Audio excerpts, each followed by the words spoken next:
That's the essence of life. Okay, we're back live and this is Senate Health and Welfare. And someday we're going to just have that conversation. Okay, Ask myself the next. Nolan will definitely be invited.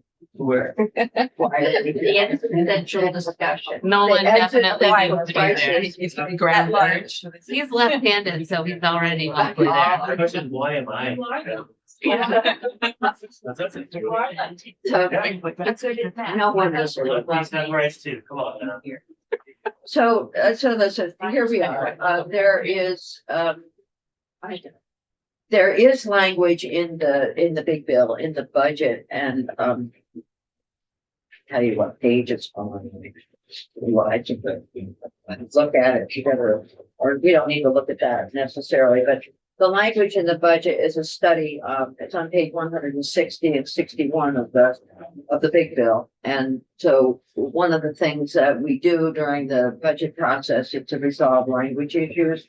And this committee gives recommendations to appropriations, or we at least look at it and review it. And that's my job, and I'll do that. And one of the things that I'm doing with respect to that language is listening to the Vermont Care Partners and listening to Dale, listening to both.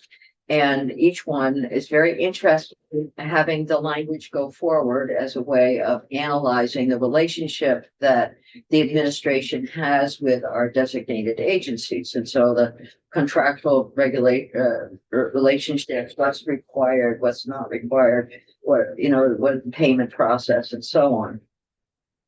So I know I'm going out on a huge limb here when I do this and have folks in for this conversation, but I think it's really important in a couple of ways, because this is one of the things that continues to concern me, that we have that ongoing debate. It was brought up during the conflict-free resolution discussion, and it's been going on for many years. I'm sure it's not going to end today, but we could get us to a better place, and that's what I'm hoping to do. So I understand in talking with Dale, I'll go back in a minute, but that the language in the budget is fine. I didn't understand that earlier. I heard previously it wasn't, but now we need to solve that. And I've also heard from Vermont Care Partners they'd like to have it slightly different. And so I'm trying to put together something that both groups can, both the administration and the care partners can support, so that we can get information back that both groups are willingly participating together and bringing us what we need. That's really the goal here. So I'm going to ask, we have an order of presenting here that begins with Simone Rushmeyer of the Vermont Care Partners. You're here. And then we also have and Department of Mental Health, as well as Department of Aging and Independent Living. So I think both departments are involved in the negotiation and the contract development and so on. So we'll hear from both. And it's not Correction for the record. you are going to be in charge of what is it? No, it's Department of Disabilities, Aging and Independent. What did I say? Department of Aging and Independent. We Oh, just left I'm disabilities sorry. off of the thing, which is. And I also have a correction, if you don't mind. Dr. Bowen will be speaking for both departments. Perfect. Okay, that's good to know. Jenny, And then go ahead. We're not there yet. oh, no, that somebody, it would be helpful We're getting. if somebody could tell us what the issue was with the conflict. That's exactly what we're going to do. Great. Okay. We're going to start with the ground floor. Some of us weren't here when it happened. Well, yeah, okay. It's always more complicated. So, yes, and I do understand that Commissioner Bowen will be speaking for the agency. You had told me that one. But you have a lot of backup people here, and that's a good thing. And then Simone will be speaking for the care partners. So, or will Amy? Both of us will be. Okay, this is good. It's good. I hope to get into a dialogue and you know, the ultimate goal is to have you go out in the hallway and come back to the solution, but I don't know. Yeah. Yeah, okay, so I don't know that we need to go terribly deep into conflict-free case management to get to what we need to be talking about here. I think really what we're talking about is the relationship between Dale, AHS, and the care partners. And one of my concerns has always been, and I dearly love my DAs, no question about that, and the work that they do. They're critically important to the state. But sometimes we see that our DAs will begin to do things that are not written into the contract, and then that becomes something that they need to support, and it gets supported in different ways. And sometimes I also hear that the agency doesn't support the work of the DA. So I don't know how that all sugars off. So what I'm going to ask is for Simone, if you can begin, and then we'll go to Dale and go from there. So you can explain what the problem is from your perspective, and that would help me. So we're not talking about the, Conflict-free case. no, I mean the 194. The lane. That's what we're talking about. Okay. Yeah, absolutely what we're talking about. Were you But thinking before I we was can gonna speak understand about- what we're talking, that we need to understand.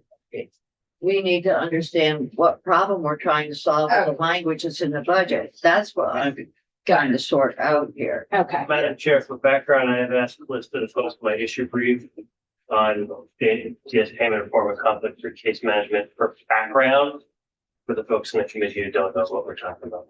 Well, 101, plus gonna post it. We were gonna get a 101 on what DAs even are, and like how primer on that, if possible. Just like a refresher, because not everyone has been in this committee. No, we can do that.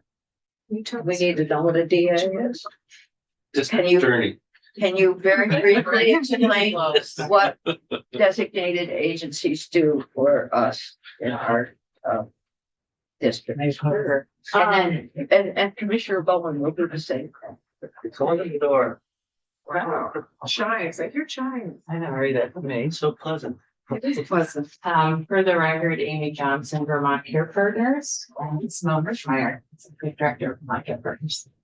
So I'll try and make this brief about what DAs and FSAs are, because I have like an hour presentation that talks about it, but I'll try and condense that into a couple minutes or 1 minute. So the designated and specialized service agencies are agencies that are written into state statute.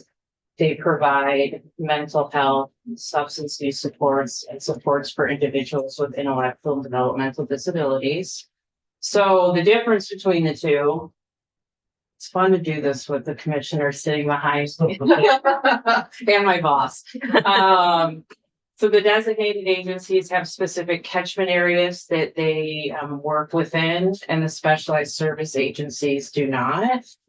There's administrative rules that guide what they do, what they're supposed to look like. The designation process happens every 3 years, but I think kind of the most important thing is that we're written into state statute. We provide services on behalf of the state of Vermont, and there's specific mandated services that we provide. And again, DAs have specific catchment areas, whereas specialized service agencies are supporting kind of a specific specialty What? service, which Oh. could be, so people often think that specialized service agencies are the ones that only provide developmental services. That's not true, because we have some SSAs that only do children and youth mental health. That would be NFI. So NFI has been talked about in this committee. They're a specialized service agency.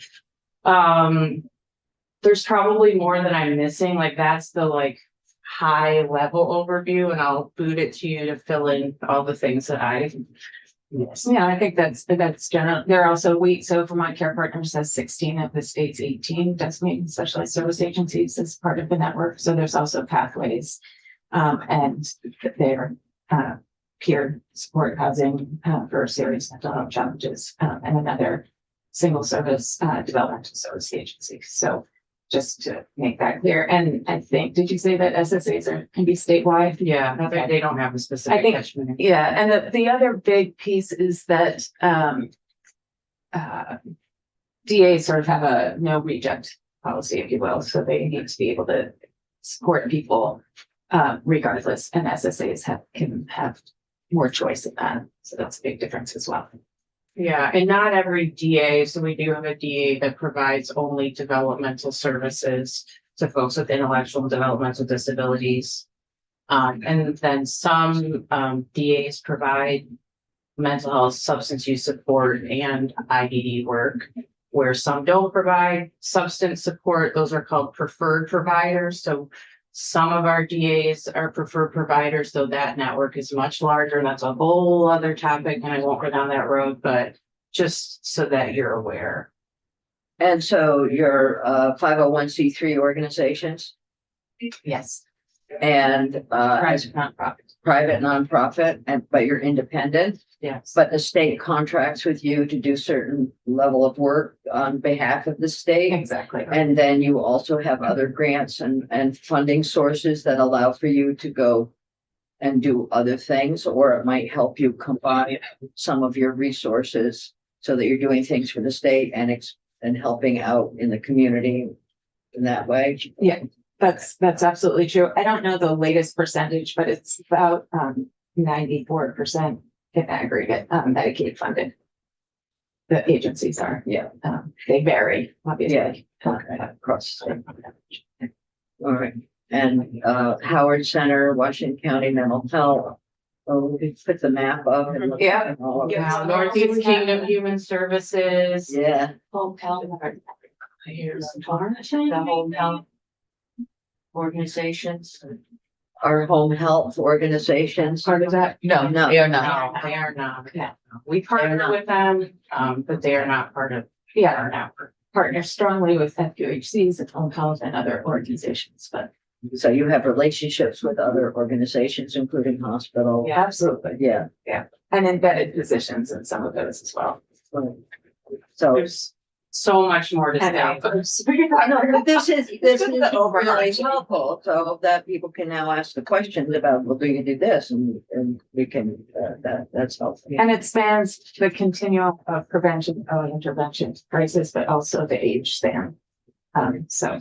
Yeah, that's prenatal to end of life care. And also, I think one of the things that people don't often realize, I think mental health agency or, providing adult inpatient or adult in office care, and 65% of our services are happening in the home community. I think that's noteworthy. So when we talk about home and community providers, that is a big chunk of the work that we do. I think just lastly, this is why what happens, you could just keep talking. I just want to say this last thing, and that No, is fine. that, I think as a state, we've made a lot of intentional policy decisions to move away from institutionalization and towards community-based care. And that is really what separates us in large part from a number of other states, that we have a firm intention and belief in where our work is grounded in the values of community-based care and enabling people to live in their communities and be supported there. Yeah, really honoring that promise that was made to Vermonters when the brand new training school closed. Right. Oh, yeah. Yes. Making sure that the services are available locally. Yeah, Yeah. exactly. All right. Okay, stop. Quick. No, this is great. Very good. Quick questions, anyone? All right. And I know you just came out with your report. Yeah, our impact report. Love that. This one, How do you feel about it? 22. I can pass it around. I have some in my bag for you all too, so. We'd like. Yeah, I don't know how many I have, but. Well, that's important. Okay. Yeah. So then, I know that I've been in communication with Amy quite a bit regarding the language and how to what to sort out. And I have a strong interest in this. I have had for several years now about how to look at the relationship between the DAs and the state. Things are changing. And so this might be an appropriate time to have that analysis. So from your perspective, do you have language that you sent us that we have on our webpage? I don't have our testimony sent to Callista yet. I apologize. That's okay. We'll get but it. We will send that. All right. I just want to start really quickly with, I know that Nolan sent in the conflict of interest free case management and DSP or firm information. That is one thing of many reform efforts and changes that are happening within the DA SSA system of care. And so this study and or the community engagement process that's in the big bill currently are not necessarily speaking just to COI DSP reform. This is really looking at the DA SSA system at large, not just connected to COI and DSP reform, though that is one big thing that they're working in collaboration with the agency. But just want to put that out there that this study language isn't specific to that. It's really wanting to take a deep dive on the full system of care. So want to thank the committee for allowing us to provide feedback on S194. Connected to the study of our system of care. We appreciate the committee's attention to our network and to the work of this study. And we're very encouraged and appreciative of the agency, many folks in the room from the different departments. We're encouraged by the administration's support for moving the study forward. We do hope that we can just walk out in the hall and come up with a plan and come back in. That's a great goal. Taking a thoughtful, comprehensive look at the DA and SSA system is timely and necessary based on everything that's going on and everything that's happened with COVID and kind of the world that we live in today. Particularly as we navigate broader healthcare reform and increasing community need. Like I said, there's a lot going on in the world right now. And there's a lot of shifts and changes. We see this study as an important opportunity to ground future policy decisions in a clear understanding of how this system operates, what it delivers, and why it matters. So I'll pass it over to my counterpart here. Okay, thank you. Appreciate the opportunity. I just want to say first in response to you said like what are the problems, what are the issues? I just want to say at large, I think that we all have the same goals in mind. And we're coming at it from different perspectives and lenses, and we do work together a lot, trying to move policy and policy implementation forward, and we're going to disagree on things. And it is, we've needed to look at the system for a while. And so I am too very appreciative about this process. And I appreciate the intent behind the study and the recognition that the designated and specialized service agencies are a critical and essential part of the larger healthcare services delivery system.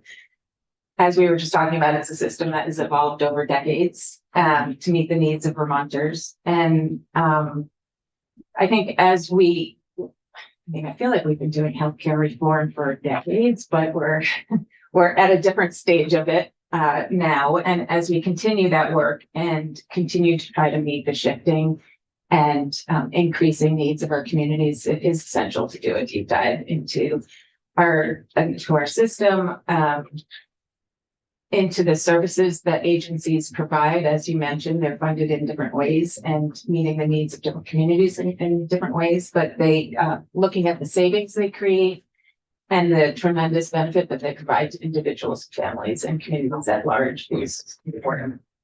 At its core, we want this study to really strengthen the system, and we want to do that by clarifying expectations, aligning responsibilities with resources, and supporting long-term sustainability, aligning that and intersecting that with healthcare reform at large. We are the services of the DAs and SSAs impact the outcomes of people, individuals, and communities, and also the roles and responsibilities of hospitals and FQHCs, home health, and others. So it's important to look at that intersection. We're particularly supportive of the inclusion of language that clearly identifies the essential and specialty services delivered on behalf of the state, examines how responsibilities have examined over time through state prioritized initiatives and required systems transformation. Some of what we do is meeting the needs directly as a result of community needs assessments. Some of it is there are ideas from the state's perspective, some from the system, some both, some are federally required. So it's a mix of different responsibilities. We're also supportive of an inclusion of language that establishes a more defined process for implementing new or expanded responsibilities with prior agreement on funding, staffing, and operational feasibility. Right now is a very good example of how over the years the system has taken on significant additional responsibilities and changes in response to community needs and federal and state priorities, without always having the corresponding infrastructure or resources necessary, and without sometimes, I think, enough adequate planning for implementation. This has real implications for agencies and most importantly for access to services for Vermonters. As the work moves forward, we would encourage careful attention to a few key principles. One, that the study meaningfully accounts for the importance of local service delivery and community responsiveness. The strength of the DA system lies in its ability to meet people where they're at, with incredible expertise and deep knowledge of local needs and of their partnerships. Another is that any recommendations emerging from this process are grounded in operational feasibility and sustainability, stability of the system. This includes a clear alignment between expectations, workforce, funding, and administrative capacity required to meet those expectations. And third, that the process reinforces what I know to be true, that we can do, a transparent and collaborative framework between the state and community providers when considering changes to our roles, responsibilities, or to programmatic service design. So I don't know if we're walking. No, not walking through. I looked at her for advice. What am I doing here? So yeah, I mean, generally speaking, that's welcome any questions and I guess I really haven't heard the big issue. Is I can feel it in here, but is there a contractual issue going on? Is that the between the administration, AHS, and the DAs? I think that's a hard question for them to answer. But I would, and I'll try to answer what I think we need is we need the data and the understanding of what are the requirements for services today. And as moving forward with the healthcare transformation plan, what's going to be needed in the future and what resources are available to support the services that are being asked, what's being asked of the DAs today. Yeah, this is a funding issue. Well, it may be a funding issue. It could be a resource issue. It is a matter of recalibrating where we are now because we're in the middle of strategic planning. Okay. That's really it. And so it's trying to move this process forward in a way, in an equitable way, so that the designated agencies are part of that, and that Dale is significantly a significant part of that. So that's all it is. Okay. Yeah. And this is in appropriations. This is there was language placed. S-194 was a bill that we were taking up in here, which didn't have time for. And so we're looking at language that House Human Services put in as a placeholder for us to consider that was reflective of the work we might have done in 194. So this is part of the way we negotiate through the appropriations process. I'm perfectly happy to go ahead and try and do it myself, but I think that this is an important piece for the committee just to be aware of and to have input on. That's it. And I don't want to, I sincerely don't want to put anyone on the spot, whether it's the DAs or whether it's the agency, period. I appreciate that. Can I say one other thing? Just Sure. in response, I think it's healthy to do.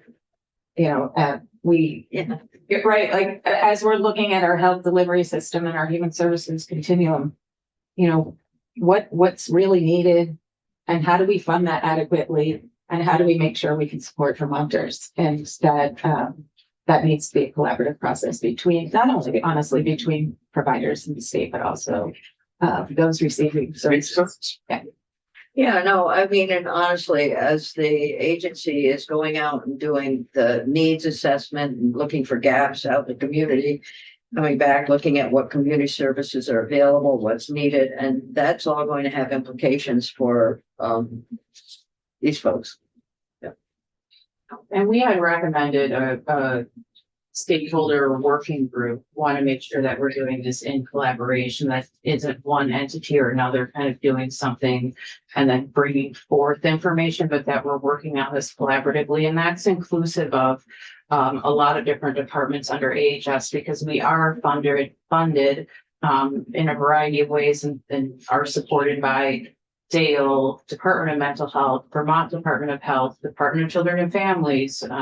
We also have people with lived experience, families with lived experience, people from state standing committees. So there's a variety of folks that we have recommended to be part of this kind of work group experience. And then I know in the big bill, there's the community engagement process that kind of goes broader than that.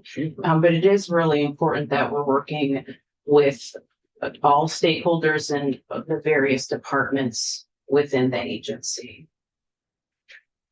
Okay, questions? I think we're good. I think what we'd like to do now is to hear from Dale. Thank you. No, thank you. And we do have the language that you brought to us, and it's up on our webpage. And Dale has sent us the language from the budget, page 160 of 9/8/9/51.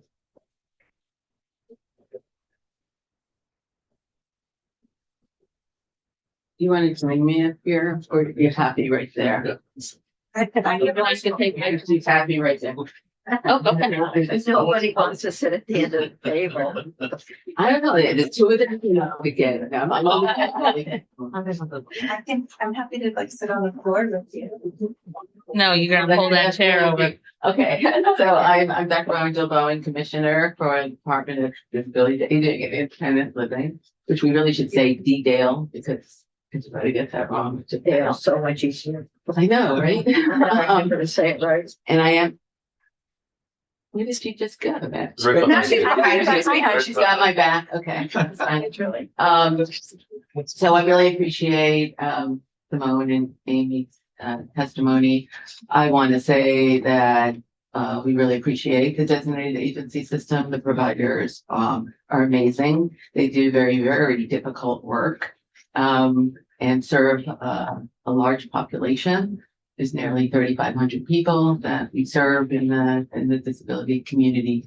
And so I believe, I've been here not quite 2 years yet, that there is a strong relationship between DCP, the designated agencies, and the department, not just Dale, but also the Department of Mental Health. The Agency of Human Services has worked very hard to work together. So it's, you highlighted, Chair, you highlighted the, that they stand as a business, each of the agencies in its, 501c3 capacity. We also understand from a business model that they have all of us the theme of what I'm going to say today is that we have to integrate, not look at things as silos so much. We want to not fragment the work that we're doing, because I'm a systems person, and I think that anything that we do in a collaborative, coordinated and integrated way is more successful.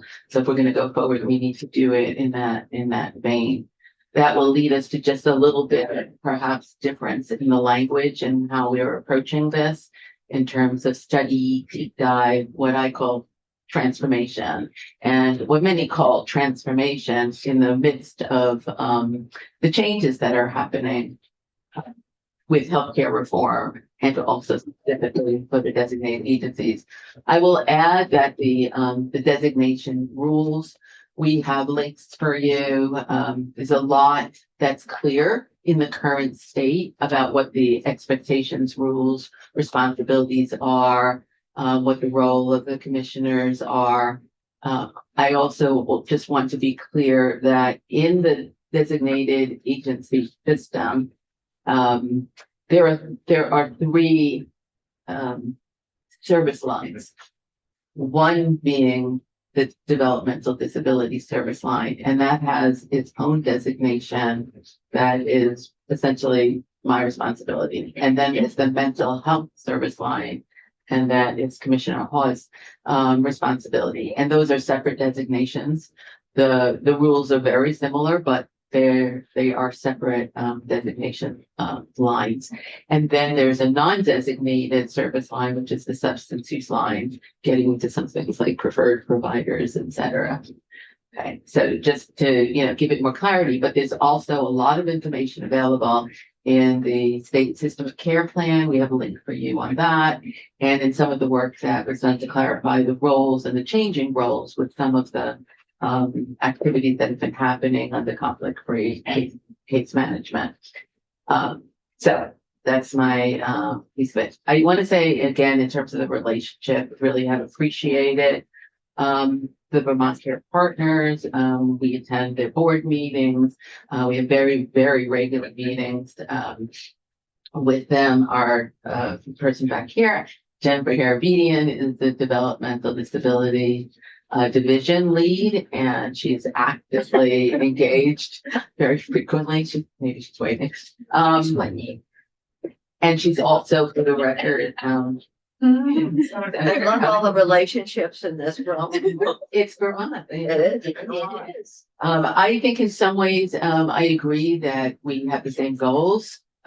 Those who are working directly, the providers on the ground providing services, and those at the agency and human services and in the departments have the same goals in terms of service provision, access and quality, and choice. And I think sometimes we will disagree, as Simone said, but I also think that sometimes we're both willing to dance together. It's sometimes we like different dances, but no.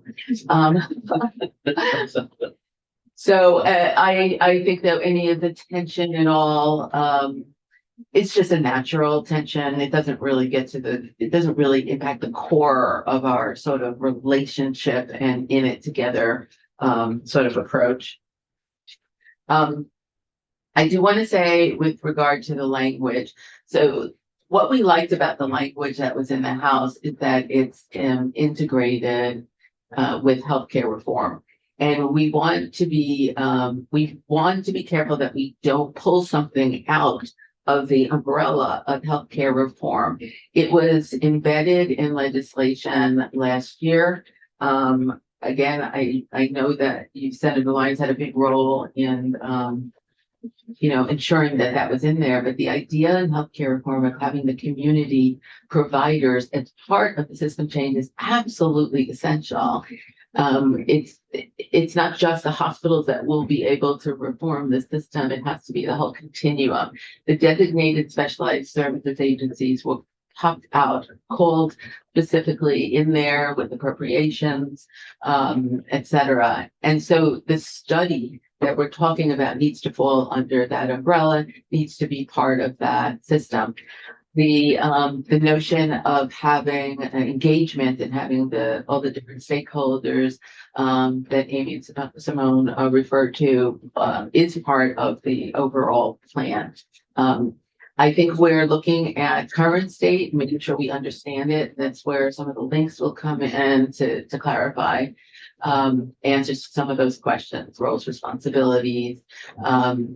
I also think that what we're focusing now is what will the future state look like, and making sure that there's inclusion in designing that future state. That was always the intent. It's fine to have it specific in the language. We added some language that we pulled from what was penned into our recommendation, pulling in the section about into the statewide healthcare delivery strategic plan. That identifies essential services, aligns expectations with resources, strengthens the long-term stability of the designated specialized service agency system. And that comes from that. So what we tried to do was say, I think we've got a lot already in this that, but we do want to make sure we're not siloing off many different studies. We have a lot already baked into legislation. In the this past year's BAA, we have convening that includes the chairs of our committee's jurisdiction plus appropriations, and that's happening this Monday in Waterbury. All the designated agencies will be there, the case management organizations, and others, where we will be going through what was in that BAA, and we'll be discussing together some of the ideas and strategies and what is currently happening now and where we see us going. The other is that we came together with VCP and planned sort of a 3-part approach to how we can proceed in the future. One was around the immediate concerns, and there are already been 5 or so work group sessions on immediate concerns with appropriate folks from the designated agency system. So sometimes it's the CFOs that we're talking about, the fiscal issues. Sometimes it's different people have been in the room depending on what the topic was.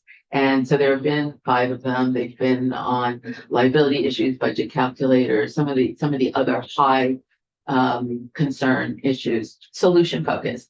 Then the middle section is stability. So to your point about why are we pressing here, I think stability and sustainability is the name of the game, not just in this sector, but across the board. We do have fragility in our systems. Some of that is financial, but it's not the only driver, but it can be connected to others, workforce, et cetera. And we have that as our sort of second tier in the work that we're currently engaged in. That fiscal stability right now for the designated agencies who are most at risk fiscally, we have an expert team that is looking at, they have submitted their financial information, and the goal of that is to do that deep dive in finances and see what suggestions come out for improvement in what areas. So it is meant to be a helpful tool to help us really understand where we can support around fiscal stability.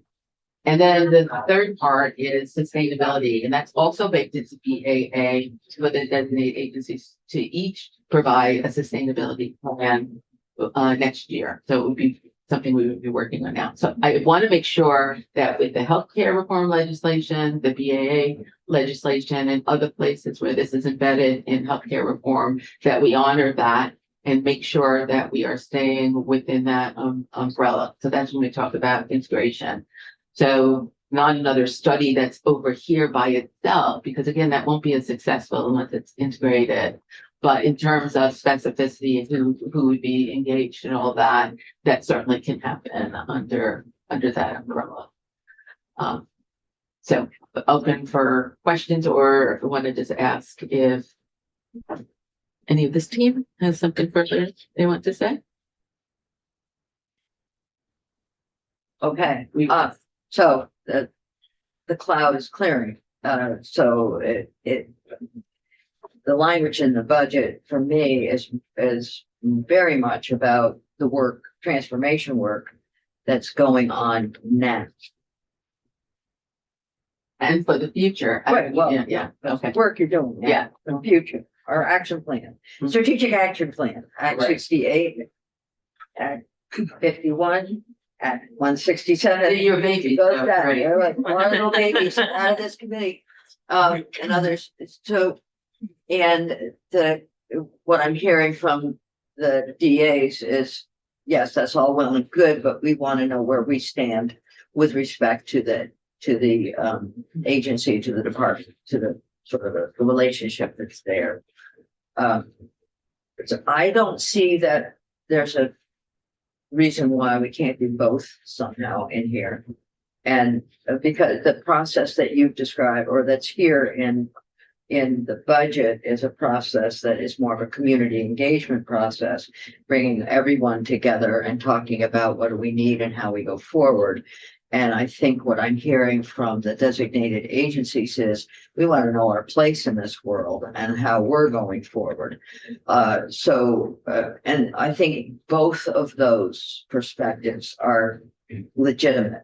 No question about that. The proposal that we had from the designated agencies had a list of a working group that are going to get this done, and that is more of the administrative work that needs to happen once they, can understand what's required of them going forward and what isn't. So trying to sort out the best way to pull those two things together. So, the language that we added that you What- have, right, a copy? I think I have language extracted from H951 that Rebecca sent. I don't think. And then there's an addition, that we added language into that, yeah. Okay, can we look at that? Let's look at that. Yeah, and it comes from, what Amy had written, and it just sort of summarizes that. It is that the plan I will identify essential services, will align expectations with resources. Oh, it's the green and the. Yeah, will Number five. correct, will strengthen the long-term stability of the designated specialized service agency system. So it's specific to them. And captures just in, some of it is the direct language, but, so I think that, and also the language itself around the study and all of that, that's in here already. It would include the people that, are, like, those are our stakeholders too, right? Those are the folks that are included in, an engagement process. This is not, a healthcare reform is not something that happens in a corner or in a closet. It's something that No, happens I with the understand, community. but I think the difference here is that there's concern on the part of the agencies, and I don't know whether this is true or false or indifferent anywhere, but I think the agencies are concerned about losing their place in as the designated workers for the agency. I mean, they want some. This is me talking, Are you not concerned them, about that? because. Yeah, I'm sorry. I hadn't heard that before. No, well, Yeah, it's yeah. me, that's why I'm wondering. You're like a therapist. Don't tell my daughter that, please. She is a therapist. She knows. Well, I am as well, so there you go. Anyway. Yeah, right. Well, so I'm trying to sort out here that I think some definitive answers about direct contractual relationships is what I see in the language from the DAs. And I don't see that in here. I see may do this, or, may identify, I see. that kind of stuff. Okay, can I? Yeah. Okay, because we're having a slightly more informal conversation, so I appreciate that. The designation rules are in statute. It's not something that we're just gonna be like question. Yeah, they're in statute. So I think that they're pretty firm. I mean, there is some, latitude on, they talk about catchment areas, about what areas are designated and stuff. I'm not sure if that, I'm not since we're having conversation, I hadn't Yeah. heard that concern before, so. Good, that's good, because Yeah. it's me, that's not them. I don't know. Yeah. I don't know how informal or formal this is. Yeah, no, look, You please. could come up and join me. I don't have a. Sitting next to Jennifer behind you. I got your back. I guess I would say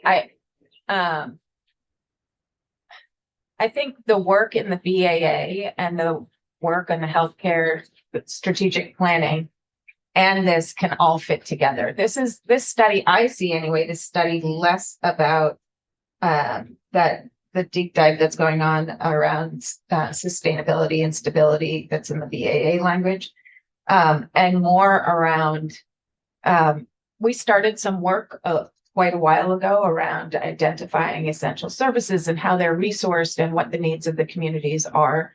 And to me, this is more of a study around that and making sure that we are meeting the needs of Vermonters, and we're doing so together in a transparent way and looking at those services against available resources. And so I think they fit all together. I hear you, it's and I the would- core services thing that is. Well, Yeah, yeah, and also though I would say that it's also it is important to elevate the DA and SSA system and mental health, substance use, and IDD services as they relate to and intersect with the larger health delivery system. We're part of a lot of groups, but it's often really about hospitals and primary care. And it is essential to be looking at it, Sure. the full continuum. And I think this Understood. helps that. And I think it would help also with what are the parameters? Like at what point do we sort of stop saying, oh, and can you as agencies do this without the resources necessary? And can you do that? I think there are federal mandates, there's state mandates, there's community need. How do we look at that all together, knowing that the resources in our state are not as expansive as we'd love them to be?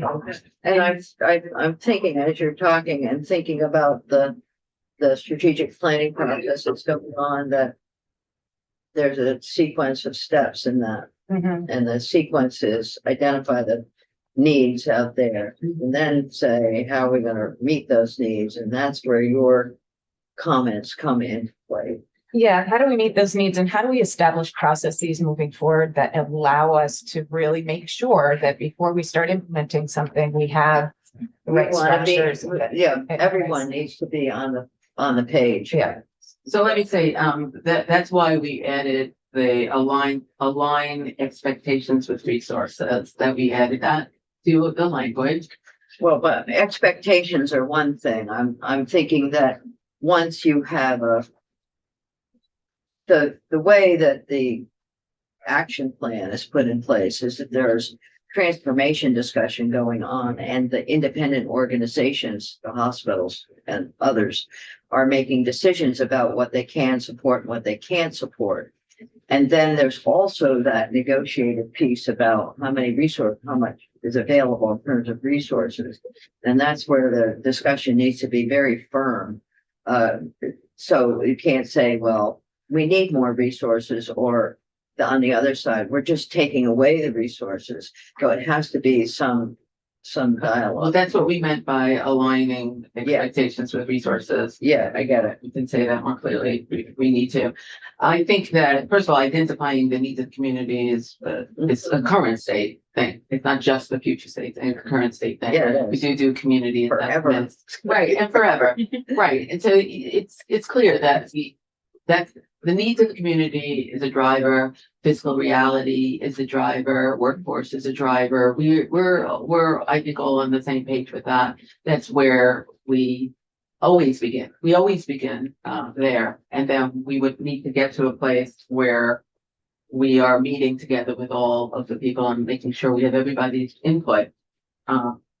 So I'm that little section under 5 that we added was meant to do what it is. I think Simone was just trying to talk about what the decisions are. So if there's particular situations where there would be a request, I mean, some of that is contractual, right? That the idea that there would be a request, I think that can be built. I mean, we're at the sort of wrapping point of contract, right, where we are, and then each year there is a contract. So I think that is something that would have to be baked in if there's some kind of concern that there's a deliverable required that isn't expected. I mean, there's some latitude in terms of what is needed by the designated agency system. Pet center. What if, Dale said to the DAs, hey, we need this done, we need A done. And the DA say, right now, we don't have the funds or the resources to be able to do that. Yeah, so we go back and we look for whether there's any possibility of finding additional funds. Okay. We do all the time. Yeah. I don't know if you want to say more about that, because you're usually the person who does that work, right? Yeah. Yeah. I'm just Yeah. scared that there could be more requirements put on the DAs potentially. I mean, that comes up with things like, there's someone who's a public safety and a challenge. So sometimes for a particular agency, there's a challenge. And in that case, there are several things that the agency tries to do. I'm just envisioning you have Budget Adjustment Act, you also have the budget process, so every 6 months you kind of get a crack in this thing. For additional funding or whatever, Yeah. so. So as Commissioner Bowen is saying, there's a variety of ways that we address that. So if it's an individual support plan, there are levers that we can pull, and there's language in our contracts now to address Okay. that. If it's a program we're looking to start, that's a different process. Yep. To say, we'd like to have the system develop a program for this. What would it take to do that? Yep. And what's the funding required to do that? How, and then as a department, we look for the funding Yep. for it on a one-time and ongoing basis. So we try not to have unfunded mandates, because that is not fair for our partners to Yep. do. That doesn't mean that there aren't times when there are federal requirements that we as an agency feel is already included in the funding that is authorized to them, Yeah. because it's a shift in how services are offered as opposed to a new expectation. Thank you. So, Can I add on to that real Sure. quick? Sorry. go right ahead. Emily Hawes, Commissioner for the Department of Mental Health, and just adding on to what Jen stated around new initiatives and the picture of a system evolving. And part of that conversation that we have is let's say we ask you to do this new thing, because the system has evolved and this new thing is where we can bill and provide improved evidence-based services to our community. Part of that conversation is, how have we been delivering this service historically, and allowing that historical service to evolve instead of creating two new things? Yeah. You know, and so those are conversations that happen across the system, where we lay out, this is where we're going, this is how we're going to get there. And sometimes those are really challenging, and sometimes they go very smoothly. And in the end, it's back to that we want to provide the communities the services that help our communities be healthy. Can you give So- an example? Sorry. Yeah, I just want to point something out. Here, got the example. I'm happy to do that. Okay, I'm looking at the language that came to us from the DAs, and number 6 is that on the charge. It's online. Yeah. And it says, number 6 is an examination of a process by which the designated and specialized service agencies implement new or expanded responsibilities only with a prior agreement on funding, staffing, operational feasibility. I mean, that language might change a little bit at the end, but I think what I see there is a process. So and it works in both directions. If the DA decides they're going to go do something new, and they're going to use some of the monies that have come from the state to do that new thing, and the state says, wait, we have other plans for that. That's not a good thing. On the other hand, if the DAs are required to do something new and there hasn't been a process for implementation, then that's a benefit. So what we're looking for is a process that everyone knows about.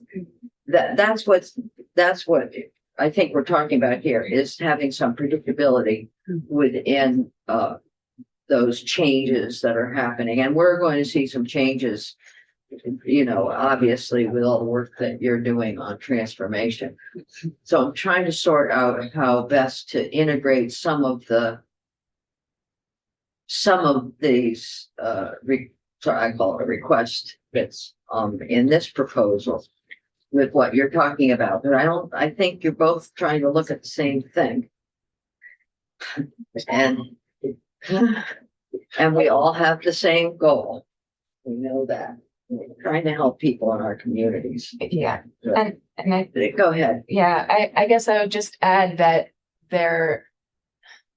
I think as much as possible, we do try to collaborate. We do try to say, okay, this is what the system needs. And at times there have been situations where ideas just pop up and then the expectation is implemented. Mhm. And the expectation is implemented with this funding model, which doesn't cover cost. And that is challenging. And I think the most important piece, however, is before we we should be designing together and figuring out the implementation together, because a design without full feedback from the providers and people receiving services is not going to work. Mhm. Or it might work, but not as likely to work. I see both sides of this story. I do too. And they're both legitimate. So, you were gonna give an example. Sure, yes, you're welcome. So one more recent example is the implementation of enhanced mobile crisis response, which is our 2-person response 24/7 statewide for individuals experiencing a substance use or and/or mental health crisis. And that project was 2 years of discussion prior to implementation, information provided directly from the system to help inform the implementation. And that program also qualifies for enhanced federal match, which is helpful. And so part of the evolution of implementing a program like Enhanced Mobile Crisis is looking at all of the programs that have been implemented to do very similar work, but not in an evidence-based structured payment model. And that we're in that, right? So we've implemented as a system the enhanced mobile crisis response, and we're still working with the agency to transition the appropriate staff into those response teams, perhaps out of roles that were developed maybe 20 years ago. And we've moved on as a system from those programs, but those programs have a lot, communities like them. But we need to do that culture shift. So I'll say that didn't happen overnight. That was several years in the making. The go live, I think, though, felt like it happened overnight from a system perspective. And I think that was really unfortunate, even though a lot of conversation went into play. And maybe that's just go live for anything, right? You implement an EHR and a go live is shocking. And you've talked about it for, a decade before that go live. So there is appropriate anxiety related to that. But I do think that is an example of the system evolution and where those conversations and implementation processes have, there was some learning in that. But I don't believe we do a lot of change or requests without working together on it. And it's not what I have seen since outside the meeting. She's clicking her pen. Sorry, I realized I was doing that. Sorry. If it calms you. If it's a helpful technique, sorry. Sorry. No, I mean, I think that that is a good example of where we work together. I think implementation science shows that it takes at least 2 years just to Get something going. Get something going. Yeah. There are 6,000 or 5,000 employees in the system. So change management takes a long time too. It's not going to happen overnight. And I think, and there aren't, I think it's more around the funding structures and just, I'll give the example of, and we're sort of in the midst of this, so, sorry I'm bringing it up, but like, integrating, public inebriate and mental health crisis beds. Yeah, It was something that we really learned primarily through testimony here about it, rather than like really thinking about what should happen. Now we're all talking about it, trying to figure out how to implement how to it. do it? The funding structures don't work. It's not really integrated. And we're still talking and trying to figure it out, but it's an example of like, let's plan really well at the get-go. You know, we're having a lot of problems with DS payment reform and conflict of interest. There have been a lot of meetings, gotten to know each other very well, but there's not, there's significant challenges there and real risk for the state and providers and people. And so, you know, I think it's really just about how can we do this better together? And what are the needs of our communities? We'll be doing lots of community needs assessments with CCDHC and others, and digging in deep and trying to align those with hospital needs assessments and FQHC and other assessments. We're a small state. We can do that needs assessment in different ways. And then really seeing like, do we have what we need in place to meet the needs of some very, very vulnerable people? And the 2-year period sounds like something that's needed. Time. Sometimes you need that time, sometimes you have it, sometimes you don't have it. Right. It was 10 years in planning together for conflict free, for example, and it's still a transition that happens. I think that we have to have flexible work on the ground, that people have to pivot to the realities or the changes at the federal level. I mean, this is the reality, the fiscal realities. We don't control a lot of that. So we do need to be able to, be able to maneuver quickly when we have to, at the same time that we plan together when we do have the luxury of several years before something has to be implemented. Rural health transformation, for example, is a very rapid process. We didn't do that. We did not put that. So that, like, I feel like this is what we can control and this is what we can't control. And we have to be able to maneuver quickly together. So sometimes that's going to be possible and we can, align with things like, best practice implementation, science, all that. And other times we have to act. And so I don't want to build in something that prevents us from responding appropriately when we need to, but we shouldn't be doing things, that we can do more slowly too fast, but we can't do things that we have to do too fast, too slowly either. So this has been an informative discussion for me, and I hope for others in the room. And I have looked at the proposal that both such proposals that have come to us on language, and I would ask you honestly to get together and I look at that number 6 as the process piece seems to be pretty critical in decision making. And before you offer anything, I'm going to ask you folks we're going to go off live. And we're going to allow for you to have a discussion on this. And ultimately, the decision is going to happen probably down there, here. So up here. Well, I just want to thank you for the opportunity to have this conversation, for us to come together. I appreciate you and the whole committee's deep caring for the population that we serve, which we all are all there, and that's why we're here having this conversation. So really appreciate it. No, I appreciate your coming in, and this is not an easy thing to do for anyone, but I think it's really important.